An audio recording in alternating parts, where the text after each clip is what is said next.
Start करने जा रहे हैं प्रश्नावली 1B, क्योंकि आपको पूरा डिटेल दे दिया है कि टेबल क्या होता है, आप टेबल को कैसे तरीका से याद कर सकते हैं, उस टेबल को समझा दिया है। रटने का जरूरत नहीं है, समझ गए होंगे।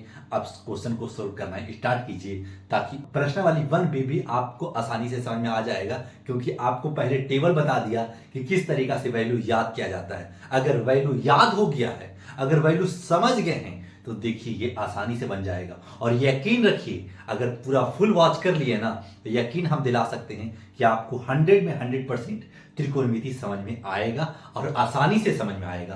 कैसे समझ में आएगा, देखिए लिखा हुआ है निम्नलिखित में से किसका मान 0 के बराबर होता है। सर, किसका वैल्यू 0 के बराबर होता है, तो ये ध्यान रखिएगा, यही चार ऑप्शन ए है, बी है और ये सी है, ये डी है। तो आपको पता होना चाहिए साइन 0 का वैल्यू सर 0 होता है। साइन है, साइन 0 तो कहीं नहीं दिख रहा, यानी साइन का नहीं होगा, तो साइन तो कट हो गया। क्लियर। अब cos 90 का वैल्यू क्या 0 होगा? साइन 0 का वैल्यू, तो cos 90 का वैल्यू 0 हो जाएगा। तो आपका राइट आंसर कहां टिक हो जाएगा? cos 90 डिग्री में। क्लियर। अब cos 0 का वैल्यू 1 हो जाता है और tan 90 का वैल्यू अपरिभाषित यानी इन्फिनाइट हो जाता है और sin 90 का वैल्यू 1 हो जाता है। तो इसमें बोल रहा था निम्नलिखित में किसका मान 0 के बराबर है, तो cos 90 का वैल्यू, cos 90 डिग्री का वैल्यू 0 के बराबर है। क्लियर। क्वेश्चन नंबर फर्स्ट हो चुका समाप्त, क्वेश्चन नंबर फर्स्ट का फर्स्ट हो चुका समाप्त। अब चलते हैं क्वेश्चन नंबर सेकेंड में। निम्नलिखित में से किसका मान √3/2 के बराबर है? √3/2 के बराबर कौन सा डिग्री था? सर, एक था साइन 60 डिग्री का वैल्यू √3/2 था और cos 30 डिग्री का वैल्यू √3/2 था। है इसमें से कोई? सर, साइन 30 का तो नहीं है, ये कट गया। cos 60 डिग्री का वैल्यू है सर? नहीं, ये भी 1/2 है। और tan 30 का वैल्यू 1/√3, ये भी नहीं है, यानी cos 30 का वैल्यू हो जाता है √3/2। सर, ऐसे बनाना है, ऑब्जेक्टिव टिक ही करना है, ना कि आपको बनाना है। जब 2 नंबर का आएगा तो कैसे बनाएंगे हम समझाएंगे उस वक्त। डरिएगा मत कि सर आप डायरेक्ट आंसर दे रहे हैं, नहीं, डायरेक्ट आंसर नहीं दे रहे हैं, बता रहे हैं आपको वैल्यू इस तरीके से देखना है और ABCD में टिक आउट करना है और गोला लगा के भर देना है और यही आपको नंबर मिल जाएगा, काहे कि ये ऑब्जेक्टिव है। अब चलते हैं क्वेश्चन नंबर फर्स्ट का थर्ड में। थर्ड में से किसका मान 1/√3 के बराबर होता है? साइन 60 डिग्री का वैल्यू हो जाता है सर √3/2, डिग्री का वैल्यू हो जाता है सर 1/2, tan 30 डिग्री का वैल्यू हो जाता है सर 1/√3।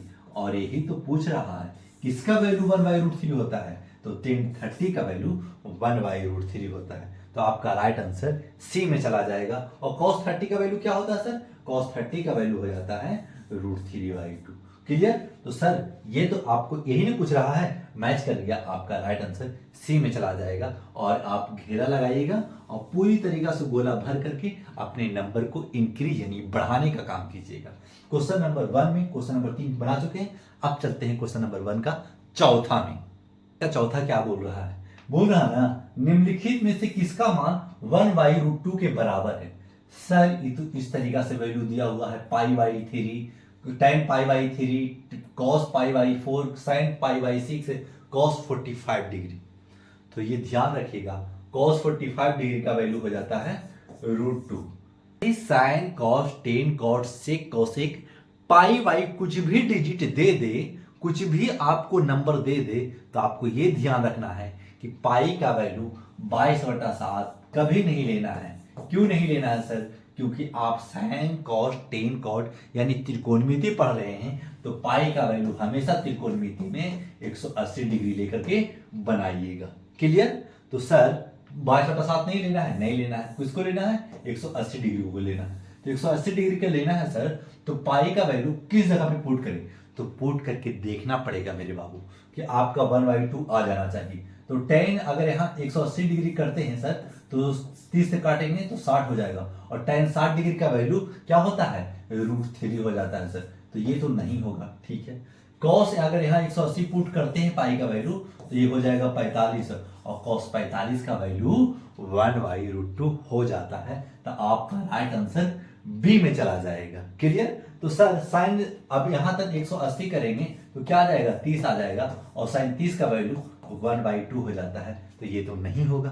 क्लियर? यानी आपको मान भी रख दे रहे हैं ताकि आपको याद रहे कि किसका वैल्यू क्या था। आपको ऐसे याद भी हो जाएगा, समझ में भी आ जाएगा, और क्वेश्चन अपने आप को बन भी जाएगा। अब चलते हैं क्वेश्चन नंबर 5 में। नंबर 5 बोल रहा है निम्नलिखित में से किसका मान √2 के बराबर है।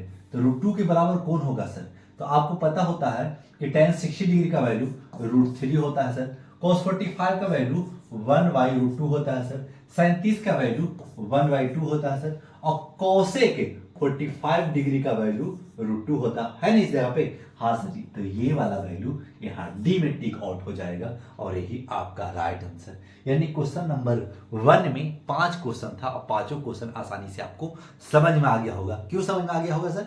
क्योंकि आपको पहले वैल्यू लिखाया है, आपको टेबल बता दिया है कि किस तरीके से टेबल याद किया जाता है, समझा जाता है, और उसके बाद में भी हर एक ऑप्शन में हम आपको वैल्यू के साथ आपका जो वैल्यू याद कराना था ना, रटवाना था ना, वो वैल्यू आपके साथ ही साथ लिखते जा रहे हैं ताकि आपको याद हो जाए, और जब भी ऐसा क्वेश्चन मिले तो आप चुटकियों में उड़ा सके। अब चलते हैं क्वेश्चन नंबर 2 में। सही मान कोष्टक को चुने, यानी देखिए इसका वैल्यू इसमें कौन होगा, ये चारों में, तो ये चारों में कौन होगा तो पता होगा, अभी अभी बता रहे हैं tan 60 डिग्री का वैल्यू क्या होगा, √3 है इसमें √3, तो ये हो जाएगा आपका √3। इसमें ABC नहीं दिया है तो मध्य आपको समझना था बस, याद टिक आउट किसमें कर देना है, √3। तो कैसे लिख देना है, आप कॉपी में अगर कॉपी में लिख रहे होंगे तो लिख दीजिएगा tan 60 डिग्री का वैल्यू √3, और यही कर दीजिए आंसर। कॉपी में इस तरीके से नोट्स बनाया जाता है, और ऑब्जेक्टिव वाला तो आप नोट्स बनाइए ना बनाइए, लेकिन सब्जेक्टिव कहने का मतलब 2 नंबर 3 नंबर 4 नंबर 5 नंबर का क्वेश्चन कैसे बनेगा, पूरा बोर्ड भरेगा, आपको समझाने में जरूर सक्षम होंगे, क्योंकि उस तरीका से मेरे पास दिमाग में मैथ है कि आपको बढ़िया तरीका से हम समझा सकते हैं, और अपने आप को आप बहुत बेहतर बनाने की कोशिश करेंगे। आप बेहतर बनकर भी दिखाइएगा, कैसे बनिएगा देखते चलिए आगे। सर इसके तो राइट आंसर हो गया √3।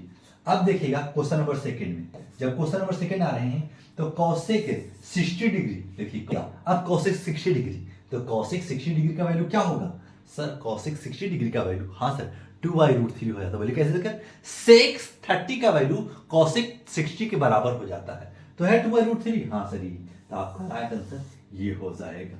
क्लियर? ये आपको याद भी करते चलना है और समझते भी चलना है, और आपको कॉपी में कैसे लिखेगा बताया था कि cosec 60 डिग्री इक्वल टू 2/√3 लिखिएगा, और आंसर दे दीजिएगा, आंसर दीजिएगा, और ये हो गया आपका कंप्लीट। अब चलते हैं क्वेश्चन नंबर 3 में।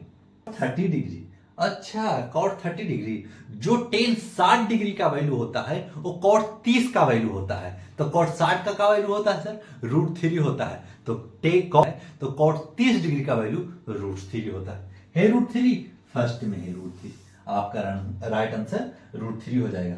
तो लिख दीजिएगा cot 30 डिग्री इक्वल टू √3, और यही हो जाएगा आपका राइट आंसर।